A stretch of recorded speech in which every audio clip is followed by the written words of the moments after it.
अब तक आपने पढ़ा कि राघव राजा जी मिलने महल में अंदर जाना चाहता है, लेकिन सैनिकों द्वारा उसे बाहर निकाल दिया जाता है। अब आगे राजमहल के द्वार पर राघव रुकता है और पास में गुप्त स्थान से नजर रखता है।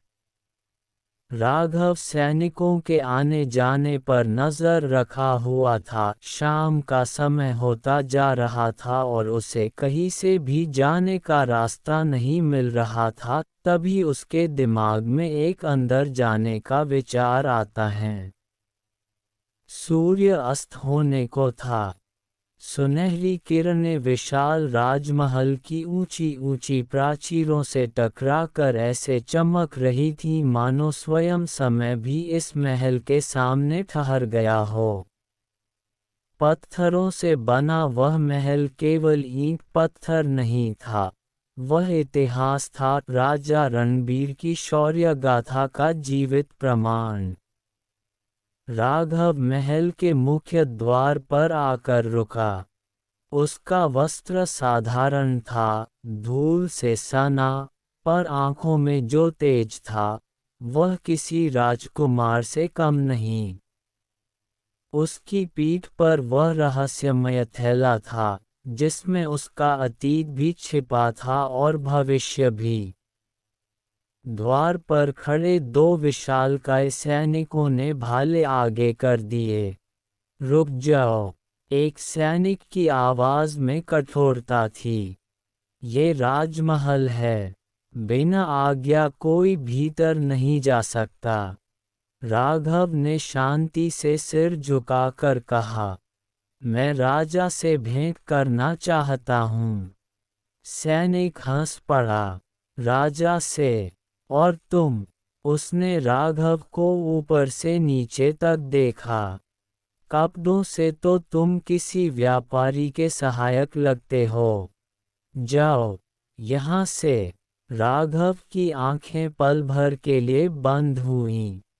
उसके कानों में गुरु जी के शब्द गूंज उठे, जिस दिन द्वार तुम्हारे लिए बंद होंगे, समझ लेना सत्य की परीक्षा शुरू हो चुकी है। उसने आंखें खोली और स्थिर स्वर में बोला, मैं किसी पद या पहचान से नहीं, अपने उद्देश्य से आया हूँ। दूसरा सैनिक, जो अब तक चुप था, आगे बढ़ा। उद्देश्य?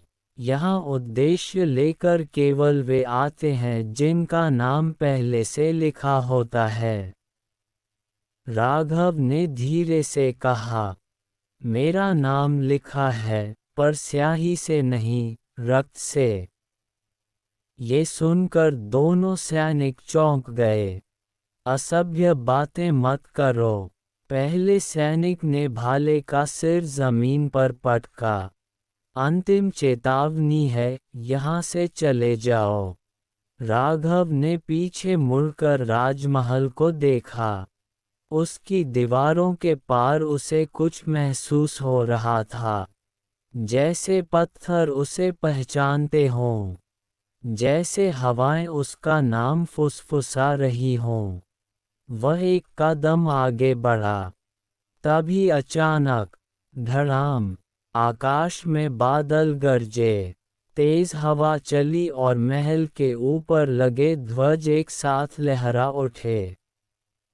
सैनिक असहज हो गए। यह अचानक मौसम। दूसरे सैनिक की आवाज कांप गई। राघव रुका नहीं। उसने अपना दायां हाथ उठाया। उसी क्षण उसके हाथ से हल्की सी नीली आभा फूटी, जिसे केवल सैनिकों की आत्मा महसूस कर सकी, आंखें नहीं। पहला सैनिक पीछे हट गया। यह क्या है? वो सैनिकों को आंखों द्वारा दिखता है, तो उन्हें वो वहां नजर नहीं आता है। राघव कहाँ गया? क्या वो महल में घुसने में और राजा से मिलने में कामयाब हो पाएगा? आगे कहानी में क्या होगा जानने के लिए पढ़ते रहिए द किंग्स क्राउन। लाइक और सब्सक्राइब करना ना भूले, इससे हमें आगे और लाजवाब कहानी लिखने की प्रेरणा मिलती है।